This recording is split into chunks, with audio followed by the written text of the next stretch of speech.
Já, takk og velkomin og gaman að sjá hvað margir eru mættir hér. Við erum að fara að tala um mál sem að er sjaldan rætt en er nú eitthvað sem að við getum verið afskaplega stolt af þar sem í heildinni. Það er jarðhitinn okkar og ekki það að það er ekki bara á Íslandi, reyndar á mjög mörgum stöðum allan heim er möguleiki að nýta jarðhitann en við höfum gert það og við byggjum á afskaplega traustum grunni vegna þess að þær kynslóðir sem á undan komu gerðu eitthvað sem að fáir ef nokkru gerð áður og það er að nýta jarðhitann okkar.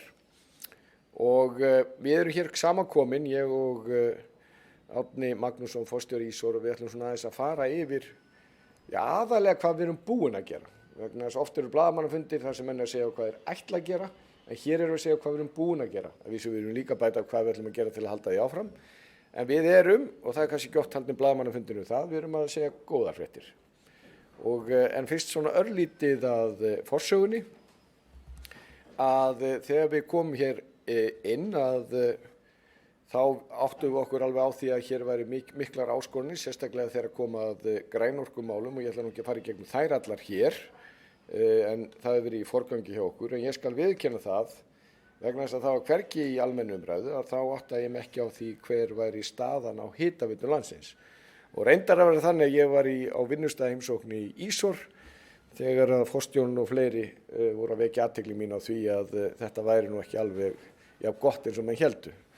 Ég var fljótur að afgreiða það sem tóma misskilning en var nú svona að fara yfir það með fólki sem þekki þetta mun betur en ég að þetta væri þess virði að skoða sérstaklega og við sömdum Ísor að taka út stöðu á hitaveitum á Íslandi. Þarna er sú skýrsla sem við kynntum fyrir fjölmiðlum á sínum tíma og til að gera langa sögustutta að þá voru fyrir síðan vandamál fyrir 2/3 hluta hitaveitna á Íslandi að mæta eftirspurn sem er náttúrulega alveg ótrúlegt og ég hef ekki eitt neinn mann sem ég sagt frá þessu sem eða einstakling sem hefur ekki kváð. Og einhvern veginn held ég verið komin þá stöðu að við töldum bara Ingólfur Arnarson hafi bara stungið í samband þegar hann kom til landsins og síðan væri þetta allt saman í góðu lagi. Svo er ekki. Og við gleymum því líka hvað þetta gerir mikið fyrir okkur.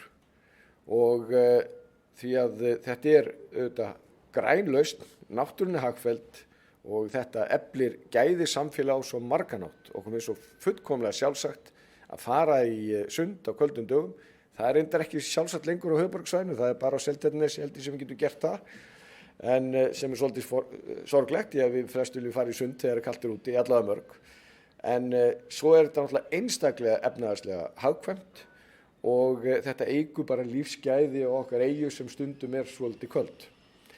Og þannig að þetta er umhverfismál, loftgæðamál, loftslagsmál en svo sannarlega líka og kannski fyrst og fremst efnahagslegt mál. Og það eru mjög margir kostir til að nýta jarðhitann og við gleymum því stundum auðvelt að tala um sund og baðlaugar og baðlaugar eru náttúrulega að verða núna og þessi svokölluðu spa er að verða svona helstu seglar fyrir ferðamennsku víðsvegar um land og gaman að sjá gróskuna í því. Nú þetta er auðvitað húshitun sem allir þekkja, möguleikar á landeldi, þurrkun og önnur vinnsla á matvælum, saltframleiðsla, þörungaverksmiðjan á Reykhólum nýtir þetta nýtist í landbúnaði gróðurhús, það er framleitt metanól í Svartsengi og CO2 framleiðsla á Hæðarenda, snjóbræðsla, þetta er alls ekki tæmandi upptalning því að síðan ertu með allra handa iðnaðarferla sem að geta nýtt sér jarðvarmann og aftur, við erum ekkert að tæma eitt eða neitt hér. Það er alveg ljóst að hugmyndirnar hvernig er þetta nýta eru endalausar og það er bara mjög spennandi að fylgjast með núna þegar þessi mikla gróska er í þegar kemur að grænu hugviti hvernig menn eru að líta til þess sem að við höfum nýtt, getum nýtt enn betur en aðra þjóðir líka.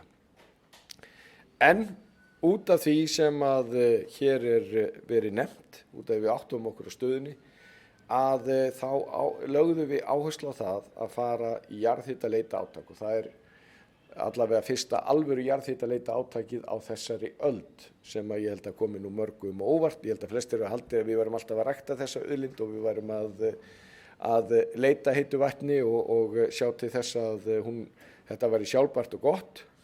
En þarna sem sagt jarðhitaleita átakið sundurgreint eftir stöðum og styrkjum og þetta var mjög góð fjárfesting.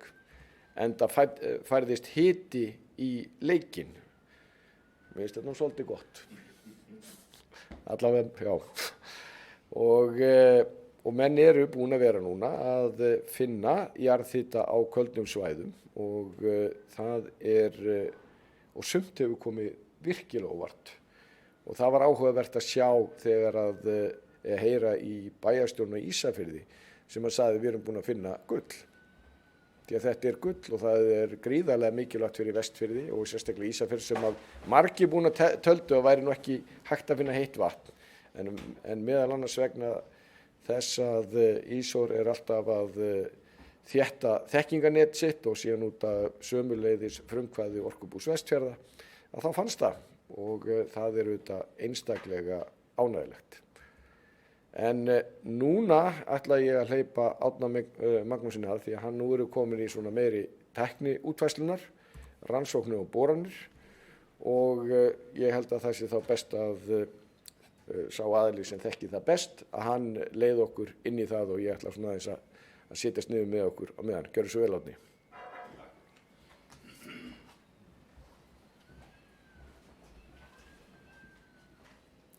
Takk ráðherra og þið öll sem eru hér og takk fyrir að sýna þessu málefni áhuga. Ráðherra búin að fara ágætlega svona í gegnum aðdraganda þess sem við vildum ræða hérna en fyrst hér Íslandskortið þar sem við erum svona örlítið að vekja athygli á því að sem betur fer þá nú heilmikið að vera á þessu sviði nú orðið það við hins vegar stóðum í stað ansi lengi og það var farið að valda okkur verulegum áhyggjum og hvers vegna ekki kannski síst vegna þess að við erum með allt land mörg smá veitufyrirtæki. Stór veitufyrirtæki eru undantekningin og fyrir litlar veitur sem að sinna sínu nærsamfélagi þá bara mjög snúið að halda áfram rannsóknum, halda áfram þróun, halda áfram leita næstu svæðum. Hvernig eigum við að bæta við, hvernig eigum við að takast á við það að íbúafjölgunin kannski talin í þúsundum manna á næstu árum eða áratugum og þetta ekkert einfalt mál. Þannig að þetta kort sýnir svona svolítið hvað að vera hér og hvar á landinu, bæði varðandi þá rannsóknir núna og boranir og svona hver næstu svæði verða. En ég ætla að svona renna þessi gegnum nokkur dæmi það hvaða svona áhrif þessi aukna athygli og ég bara fagna því að sko stjórnvöld hafa sýnt þessu máli núna aukna athygli og eins og ráðherra fór í gegnum að þá hefur það skilað sér. Það hefur skilað sér í því að það búið að setja aukna peninga inn í Orkusjóð, það hefur skilað sér í því að við erum svona komin aftur á stað í svona raunverulegt jarðhitaleitar-átak og það það sem hefur á hverjum tíma skilað okkur áfram veginn. Það gerði það í átakinu rétt fyrir aldamót og þar á undan. Nú við nefnum hérna fyrst Patreksfjörð vegna þess að eins og ráðherra fór í gegnum að þá var nú svona á sínum tíma eiginlega búið að skilgreina, minnsta kosti ákveðin svæði á Vestfjörðum sem köld svæði. Við á Ísor erum hætt að nota þetta hugtak, kalt svæði. Við notum hugtakið krefjandi svæði. Vegna þess að við erum farin að segja við sjálf okkur og þá sem að nenna að hlusta á okkur, það ekki til neitt sem heitir kalt svæði. Staðreyndin nefnilega líka svo að á undanförnum árum og áratugum að þá tæknin að fleygja fram, þekkingun að fleygja fram. Það hvað við skilgreinum sem auðlind á sviði heita vatnsins, það að breytast. Með varmadælutækni og svo framvegis, nýjum boraaðferðum, nýjum úrvinnsluaðferðum og svo framvegis. En allavega, einhver hefði kannski sagt þvermóðskan og þrjóskan leiddi að lokum til þess á Patreksfirði að þá fannst vatn. Þarna átti að verða 200 metra djúp hóla, sem sagt frekar grunnhóla. Bortæknilegir orðalaukar kom í veg fyrir hún niður svo djúp en hún varð 108 metrar, hitastigi 25 gráður og einhvern tímann hefði menn bara sagt þetta bara misheppnað. Við getum ekkert gert með þetta. Þetta eru hins vegar 30 sekúndulítrar af vatni sem þýðir það að þetta hentar mjög vel með varmadælutækni. Þannig að við erum komin á allt annan stað í möguleikunum á því að að hita á Patreksfirði og eða nota til ýmissa iðnaðarnota framleiðslu eins og ráðherra fór hér í gegnum áðan. Og svo var þetta auðvitað, og ég get alveg viðurkennt það að þegar að fyrstu vísbendingar kom það í sumar að þetta væri á ferðinni á Ísafirði sem að þarna segir, að þá voru nú sum okkar sem að hoppuðu hæð okkar í loft upp þó við séum farin bæði að grána og fitna sko. En þarna sem sagt voru boraðar 3 rannsóknarholur í fyrra til þess að fylla upp í ákveðnar eyður í svona, við skulum segja, gögnunum okkar, hvar væri best að fara næst og við reyndum að lesa í það og það með mér hérna Auður Agla sem einn okkar aðal sérfræðingur á lághitasviðinu og hún og hennar fólk fóru í gegnum þetta og staðsettu nýja vinnsluholu á grundvelli þessara upplýsinga og svona með ákveðnu, ég segi nú stundum það líka hafa nef og hérna nefi virkaði sannarlega þarna vegna þess að það sem gerist það að menn koma niður á vatn. Og menn koma niður á mjög vatnsmikla 58 gráðu heita vatnsæð. Og til að setja það í samhengi og nú á þetta að rannsaka þetta betur og prófa þetta betur og láta á þetta reyna. En svona vísbendingarnir segja okkur það að þetta gæti farið langt með að nýtast Ísafirði til hitaveitu. Hugsaðu ykkur, þessi eina hola. Og svo þetta halda menn áfram og hérna eru komnir á stað í næstu borun og vonandi tekst það jafnvel, þó við vitum það ekki ennþá, að þá erum við allavega komin hérna mjög langt. Þannig að og fyrir samfélag eins og Ísafjörð að vera alltaf komin í þá stöðu að geta nýtt jarðhitavatn til hitunar, þetta algjör bylting. Og þetta eiginlega meiri bylting heldur en við áttum okkur á og ég svona að fá að stelast þess að segja frá því sem að Auður Agla sagði mér og sýndi mér á tölvunni sinni þegar hún fór að fá samsettar myndir frá Ísafirði þar sem að einhverjir snillingar voru búin að setja rennibrautir í fjallslíðarnar og stóra sundlaug þar í miðina. Skiljið, þetta hefur svo mikil áhrif á okkur, þessi lífsgæði sem þetta skilar okkur. Nú, Reykjabraut annað dæmi, þetta við Blönduós. Þarna var búið að hérna voru menn búin að vera að berjast í því að bara þessari staðreynd að framleiðsla á heitu vatni nægði ekki samfélaginu. Hún nægði ekki samfélaginu til uppbyggingar, hún nægði því ekki til þess að taka við ákveðnum svona hugmyndum atvinnurekstur og svæðið hjá þeim var þar að auki að verða fyrir svona, það voru orðnir erfiðleikar þar, mikill niðurdráttur í holum og vatnsþörfin var bara orðin töluvert mikið aukin. Þarna voru setta fram áræðnar tillögur og farið í 500 metra leitarholur sem að breyttu svolítið sín vísindamannana á aðstreymið í þessu jarðhitakerfi. Í kjölfari var staðsett vinnsluhola og hún boruð og þarna aftur frábær árangur, 25 til 30 sekúndulítrar á 75 gráðu heitu vatni. Algjör bylting á svæðinu. Þannig að með þessu svona áræði og auðvitað kostar þetta allt peninga hérna, en þetta skila sér sannarlega. Talandi það að hérna, styrkja við byggðir landsins að þá nú sennilega engin eina aðgerð sem getur haft jafn mikið áhrif eins og akkurat þetta. Nú, Selfoss hérna mjög skemmtilegt dæmi. Selfoss eins og við þekkjum öll sístækkandi samfélag, hefur verið mikil og hröð fjölgun þar fólks og það stemdi orðið í bara mjög alvarlegan skort á jarðhitavatni til húshitunar í Árborg. Þekkt jarðhitasvæði þarna í sveitarfélaginu voru fullnýtt og staðan hamlaði orðið verulega frekari framþróun. Það blasti sem sagt mikill vandi við Selfosssveitum og það stemdi hreinlega orðið í það að þetta draga úr lóðaframboði á þessu svæði eða jafnvel grípa til rafkyndingar. Við höfum að undanförnu, reyndar í mörg ár og sennilega áratugi verið helstu ráðgjafar Selfossveitna og við höfum ráðlagt staðsetningu holna á nokkrum stöðum innan bæjarmarkana. Og þarna gerist það að á síðasta ári þá var boruð hola norðan við Ölfusánna, vestan við þjóðveginn, tókst mjög vel, afkastar 30 sekúndulítrum af 86 gráðu heitu vatni. Og til að setja það í samhengi þá dugar það til þess að hita 1000 meðalheimili á þessu svæði. Og ekki talað að það sé svona það bil 3 á hverju heimili að meðaltali, þannig að þetta eru 3000 manns með þessari einu holu. Við heldum áfram fyrir hönd Selfossveitna að þá staðsettum við holu á Árbakkanum bara rétt við hótelið. Boran þarna lauk í maí og árangurinn aftur mjög góður, 15-20 sekúndulítrar af 73 gráðu heitu vatni sem að dugar þá til hitunar á 500 heimilum. Og það var ekki hætt. Og þriðja holan var borin niður með Ölfusánni, enn og aftur á svæði sem að hafði ekki áður gefið vísbendingur að það væri að finna heitt vatn. En nýlegar rannsóknir, fyrir nýlegar rannsóknir. Og nú lítur svo út að þessi hola gefi 12 sekúndulítra af 70 gráðu heitu vatni sem aftur dugar til húshitunar fyrir 300 heimili. Þannig að þetta auðvitað svona talandi hérna sögur sem gott að segja, þá þetta sannarlega slík saga jarðhitaleitina á Selfossi.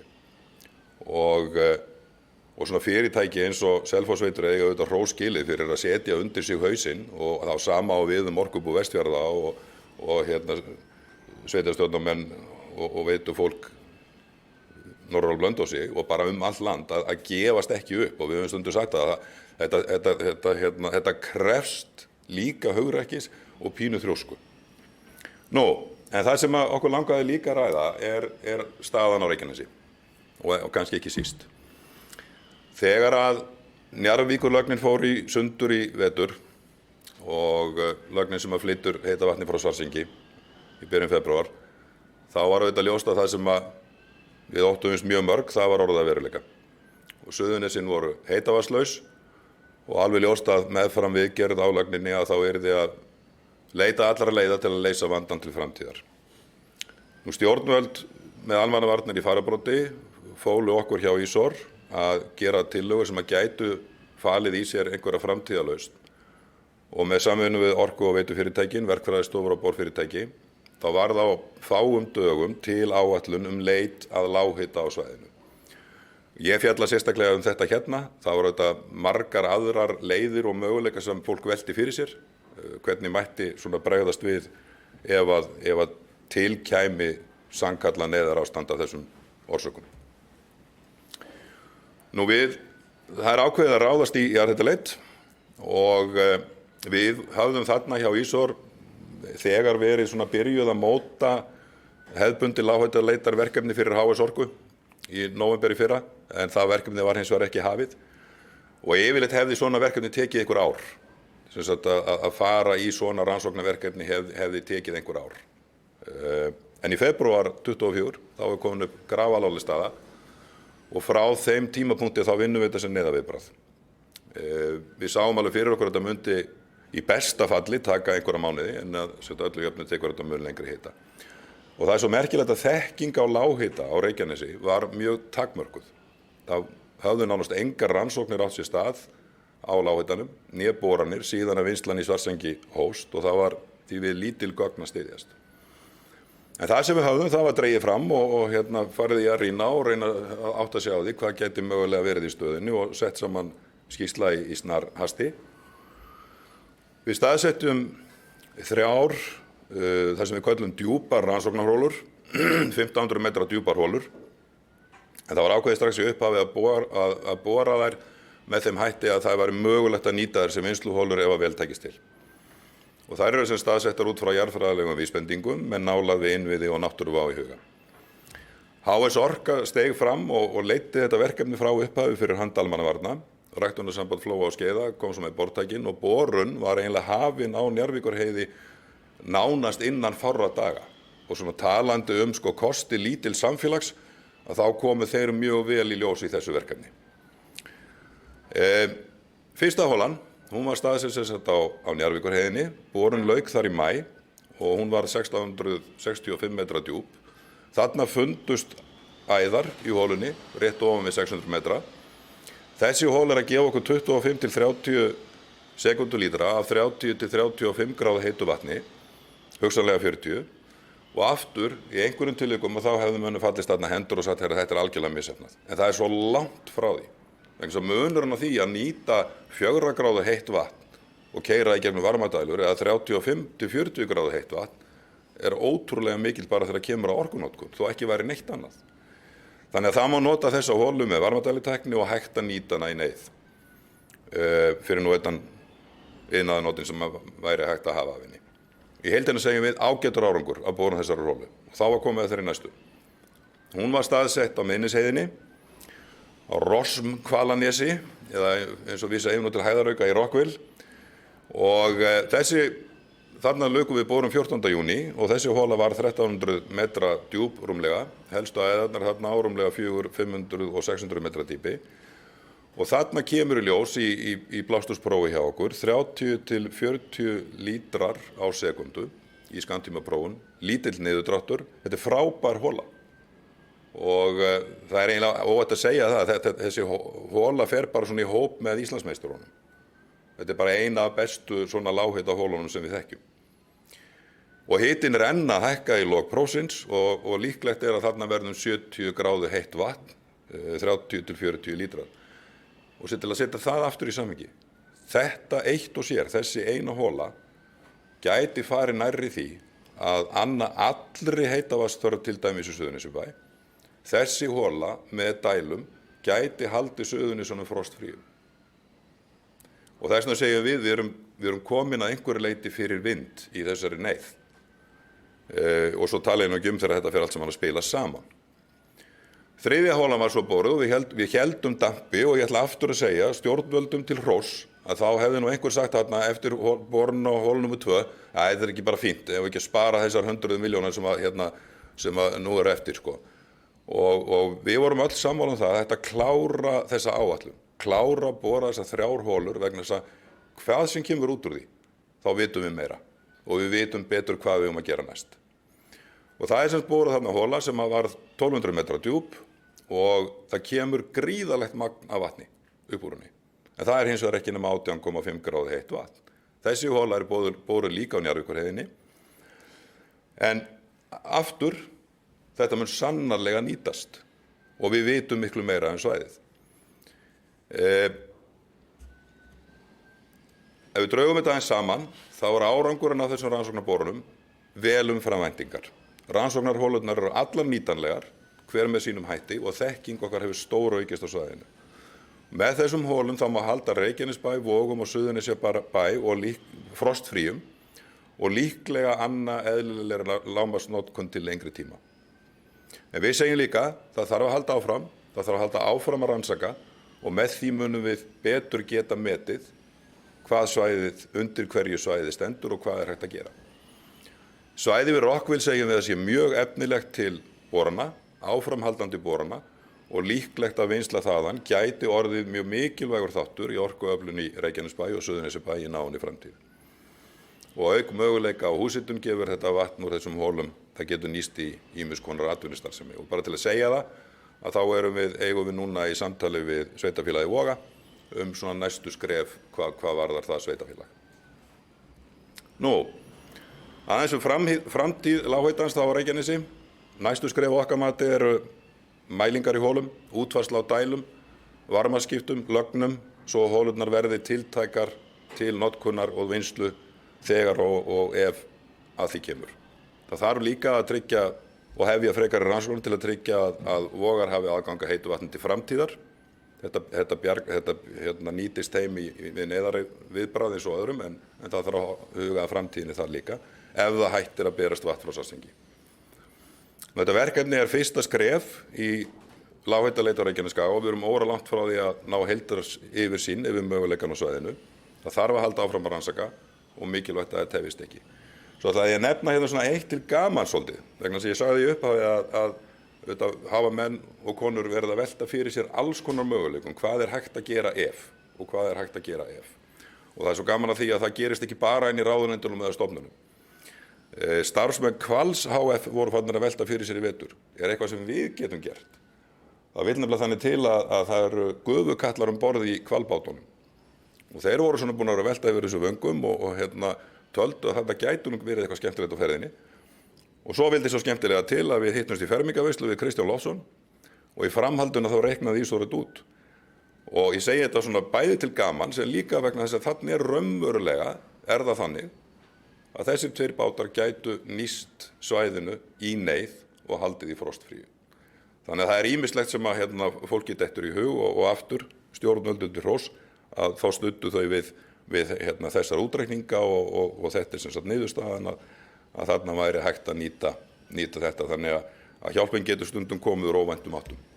Nú, síðustu vildum við nefna að ráðherra hefur falið Ísor að vinna að nýju jarðvarmamati fyrir landið allt.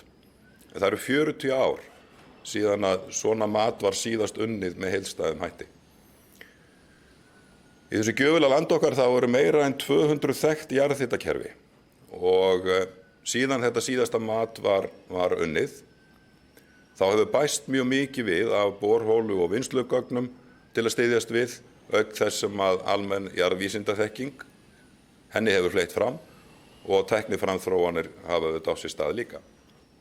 Við endurskoðun á þessu mati þá munum við meta áhrif, vinnslu og niðurdælingar á jarðhitasvæðum í nýtingu. Við munum rýna og endurmeta forsendur eldra mats og leggja mat á nýjar aðferðir við rannsóknir og hvernig má beita þeim til þess að meta stærð jarðhitaauðlinda landsins.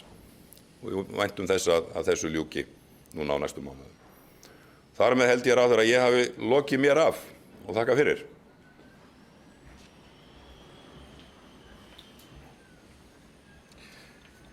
Já, þakka þér Árni og ég ætla nú bara svona að loka þessu því að svo getum við spjallað hér á eftir. En ekkert gerist að sjálfu sér og við erum mjög ánægð með það að þó auðvitað vist aldrei hvað ákvörðun er hárrétt, en ég taldi þessa ákvörðun alltaf vera rétt að setja allan forgang í það að fara í jarðhitaleit á Reykjanesi. Mér finnst það augljós rök fyrir því og það er mjög ánægjulegt að sjá þær niðurstöður og ég ætla ekki að bæta frekar í það sem að forstjóri Ísor fór hér yfir.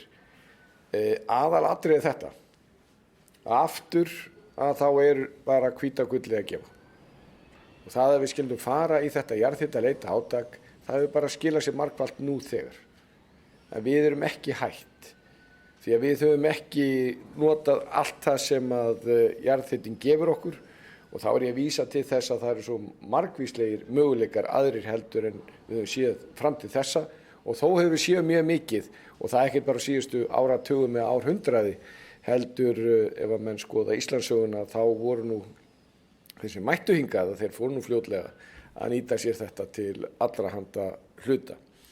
En þetta er bara okkar gull og við ætlum að halda áfram að leita að íslenska gullinu og það er engin vafi að það mun skila íslenskri þjóð miklu og með þeim orðum vil ég bara þakka ykkur fyrir að koma og þakka ykkur sem að hlýddu á heima og vonast til þess að sem allra flestir kynni sér þessi mál og ég verð að vísa að viðurkenna það að mér finnst ótrúlega ánægjulegt núna þegar maður fer landið að maður er farin að finna svona og heyra annan tón og það er verið að skjóta að manni að Ísor þurfi nú að skoða þetta og þetta og þetta svæði því að þarna sé pottþétt heitt vatn þarna og það er gott því að það þýðir það að við erum opin augun fyrir tækifærunum því að ef við erum ekki opin augun fyrir tækifærunum þá erum við ekkert að fara að nýta þau en við ætlum að nýta þau tækifæri fyrir íslenska þjóð sem felast í gullin okkar.